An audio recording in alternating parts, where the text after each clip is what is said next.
The children going ahead with chapter 7. Now this type of question will come. Find the ratio in which y-axis divides the point this and also find the point of intersection. तो सबसे पहले ratio यानी आपको m1 by m2 निकालने को बोल रहा है वो, और एक बार m1 और m2 आ गया फिर वो आपको बोलता है मुझे दो, जैसे हमारा फॉर्मूला लगा के मुझे दो पॉइंट है, वो दो पॉइंट भी आप निकाल दो x और y के, क्योंकि x1 y1 x2 y2 वो सब तो दिया हुआ। इसने एक सेंटेंस यूज किया ऑन द y एक्सिस, ये पॉइंट कहाँ पे लाई करता है y एक्सिस, तो वही हमारा सबसे बड़ा हिंट है।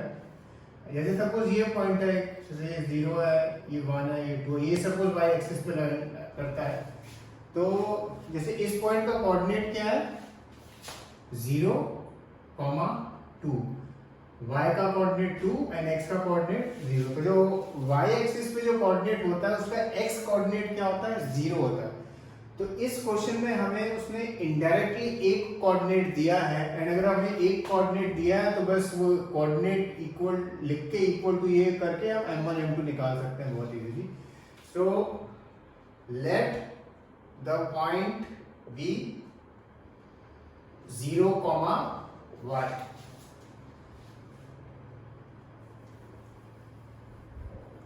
Late the point be 0, y। अब आप बस सेक्शन फॉर्मूला में डाल के 1 सेकंड में निकल जाएगा m1 x2 plus m2 x1 upon m1 plus m2। ये तो सीधा जाएगा क्रॉस मल्टीप्लाई 0, और x2 और x1 की वैल्यू आप यहाँ से लिख सकते हैं। जब आप ये कर लेंगे आपको m1 by m2 का रेशियो मिल जाएगा। सपोज 7 आया तो यानी 7:1 है, ठीक है। अगर सपोज m1 by 2 7 आ रहा तो बेसिकली रेशियो क्या होता है 7:1, ठीक है। नीचे वाला मान हम अज्यूम कर लेते हैं कि ये 7:1 है, ओके। लास्ट स्टेप, फिर आपको बस कोऑर्डिनेट निकालना है। कोऑर्डिनेट में भी आप देखोगे x का कोऑर्डिनेट तो ऑलरेडी दिया हुआ है 0 ही है, आपको बस y का कोऑर्डिनेट निकालना है। तो ये वाला आपका जो फॉर्मूला है सेक्शन फॉर्मूला, उसमें आप डालेंगे m1 m2 आपको मालूम होगा, और y का कोऑर्डिनेट जब निकल जाएगा फिर लास्ट में उसको लिखना, therefore the coordinate is suppose 8 आता है तो 0, 8, ठीक है। तो इस तरह का जब हमारे find the ratio in which y axis divides this and this, तो फर्स्ट स्टेप आप m1 by m2 निकालोगे, और वो कैसे निकाल सकते हैं क्योंकि हमें एक कोऑर्डिनेट दिया हुआ है, क्योंकि y एक्सिस पे x का कोऑर्डिनेट 0 होता है। और फिर जब आपके पास रेशियो आ जाए फिर वो पॉइंट निकालना है। कई बार ये क्वेश्चन ऐसे भी आता है find the ratio in which x axis divides, ठीक है। जब x एक्सिस वाला क्वेश्चन आएगा ऑब्वियसली उसमें y का कोऑर्डिनेट तब आप 0 लोगे, ठीक है। अच्छा, फिर एक नेक्स्ट क्वेश्चन ये है।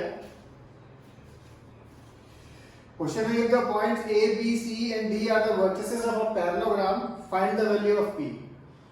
सबसे पहले ये क्वेश्चन लिटरली 1 मिनट का क्वेश्चन है, बट कुछ बच्चे इस क्वेश्चन को डिस्टेंस फॉर्मूला से करने लगते हैं, और हर साल पिछले 3-4 साल से तो टेस्ट में 2 या 3 बच्चे तो होते ही हैं जो भूल जाते हैं जो हमने एक मेथड सीखा है, और इस सम को डिस्टेंस फॉर्मूला से करने लगते हैं। डिस्टेंस फॉर्मूला से ये सब हो जाएगा कब, पर उसको करने में करीब 10 से 15 मिनट लग सकते हैं, और नॉर्मल अगर दूसरा सॉल्यूशन जैसे हम देखेंगे वो 1 मिनट का है। एक प्रॉपर्टी है पैरेललोग्राम की, जो ये बीच वाला पॉइंट है ना वो मिड पॉइंट होता है, वो चाहे आप ये कोऑर्डिनेट लेके भी निकाल सकते हो और ये कोऑर्डिनेट लेके भी, और दोनों इक्वल होते हैं। अब अगर आप यहाँ देखो, अगर इसका मुझे x कोऑर्डिनेट निकालना है तो 6, क्योंकि मिड पॉइंट है तो 6 + 9 by 2, और y कोऑर्डिनेट 4 + 1 by 2, ठीक है। ये इसका ये वाला कोऑर्डिनेट, ठीक है। अच्छा, प्रॉपर्टी क्या होती है, ये कोऑर्डिनेट इक्वल रहता है, चाहे हम यहाँ से भी निकालें तो भी इक्वल रहता है। तो यहाँ अगर आप देखो जो p वाली वैल्यू वो x की तरफ की है, वो जो हमें नहीं मालूम है, तो हम केवल x वाला यूज करेंगे। 6 + 9 by 2 = p + 8 by 2। p + 8 by 2 क्यों लिखा, क्योंकि ये इस लाइन में भी ये वो इसका मिड पॉइंट है, उसका कोऑर्डिनेट निकालना है, तो p + 8 by 2। लास्ट स्टेप ये कट हो गया, और फिर आप बस p की वैल्यू निकाल दे, तो ये सब लिटरली 1 मिनट से छोटे टाइम में हो जाता है, और आपको p की वैल्यू आ जाएगी। तो जब भी इस तरह का सम आए आपको इसी मेथड से करना है, ओके। हम एक्सरसाइज देखते हैं, एक्सरसाइज पेज 167 में क्वेश्चन नंबर 3 है। ये 2 गर्ल्स हैं, ये एक भाग रही हैं। एक गर्ल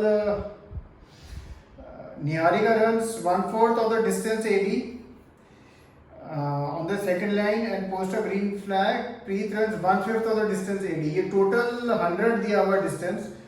निहारिका रन करती है 1/4. तो अगर उसका कोऑर्डिनेट निकालेंगे हम तो उसका आएगा 2,25.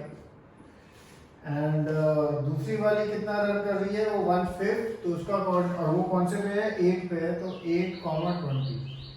इस स्टेप के बाद उसने बस आपको बोला सबसे पहले तो दोनों का डिस्टेंस निकालना है, तो आप डिस्टेंस फॉर्मूला लगा देना इसमें. और सेकंड उसने एक चीज पूछी है कि अगर एकदम उनके एग्जैक्ट मिडिल में फ्लैग करना है तो कौन से पॉइंट पे करना है. तो जैसे जब भी मिडिल हो बस this plus this upon 2, 25 plus 20 upon 2, 2 plus 8 upon 2, सीधा अपॉन 2 कर देना जो दो कोऑर्डिनेट दिए. क्वेश्चन 4 ऑलरेडी हो चुका है. Question 5, find the ratio in which the line segment this and this is divided by x axis. तो ये जैसे हमने ये क्वेश्चन एक्सप्लेन किया था, अब x एक्सिस में का कोऑर्डिनेट जो भी x एक्सिस होता है वो इस फॉर्म में होता है x, 0. तो यानी y का कोऑर्डिनेट दिया तो 0 is equal to m1/2 plus m1/1 upon m1 plus m2. Cross multiply कर देना और आपको m1/m2 का फिर रेशियो मिल जाएगा. जब वो रेशियो मिल जाएगा फिर आप x का कोऑर्डिनेट निकाल के और फिर आंसर लिख देना. Question number 6, if the coordinates this are the vertices of a parallelogram taken in order, find x and y. 1,2, 4,5, x, 6, 3,5.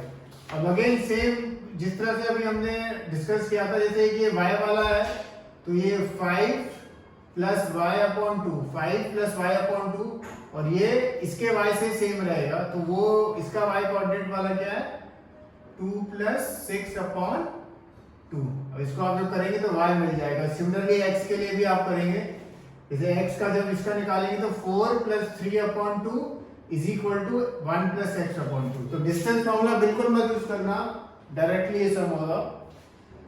Question number 7, find the coordinates of A where D is the diameter of a circle whose center is this.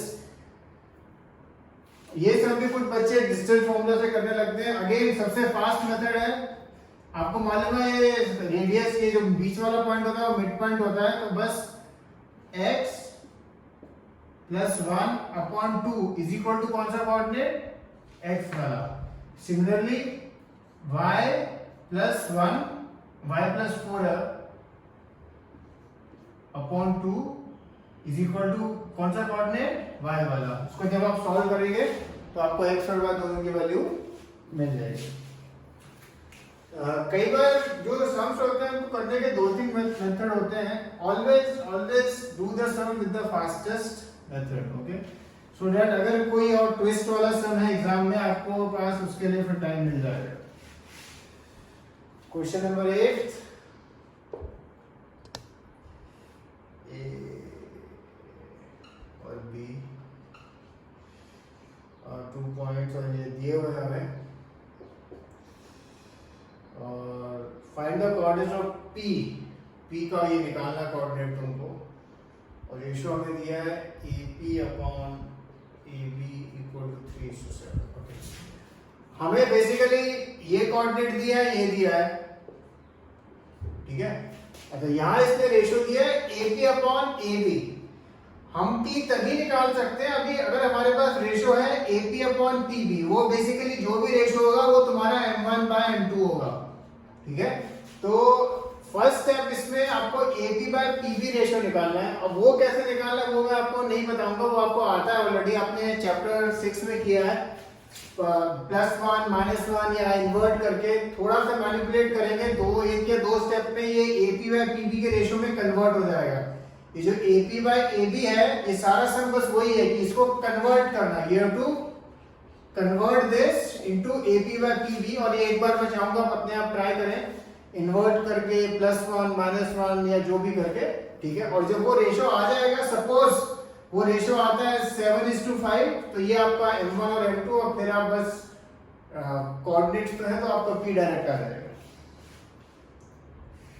Question number 9, तो question number 9 ऐसा question है कि सबसे fast होएगा ये बिल्कुल.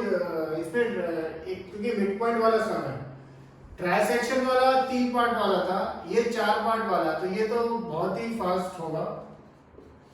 1 2 3 1 2 3 4। हाँ, अब अगर आप ये देखो, ये 4 पार्ट है, 1 2 3 4, ठीक है। ए बी बी सी ये मैं मिटा देता हूँ, जिससे कंफ्यूजन हो जाएगी तुम लोग को, मुझे लग रहा है।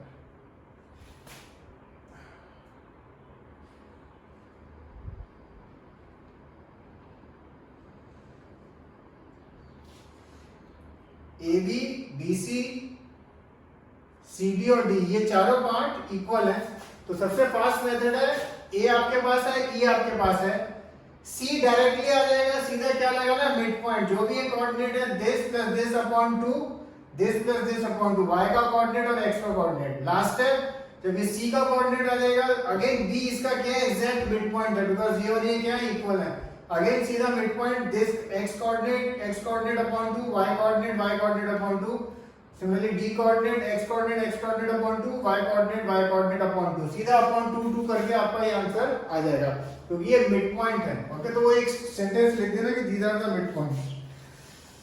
Question number 10, find the area of a rhombus if the vertices are taken in order, और उसने आपको हिंट भी दिया है, area of a rhombus is equal to product of the diagonals. ये सब इस पर्टिकुलर एक्सरसाइज चैप्टर में इससे रिलेटेड नहीं है, ये नॉर्मल सब है।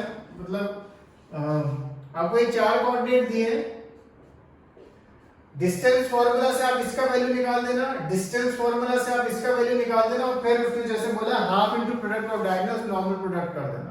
ओके, इसमें एक चीज ध्यान रखना, इस वाले समय कई बार जैसे सपोज ऐसा कुछ रूट वाली टर्म आती है, तो जो रूट में रहती है, जो रूट से निकल जाती है उसको निकाल देना। तो फिनिश दीस क्वेश्चंस।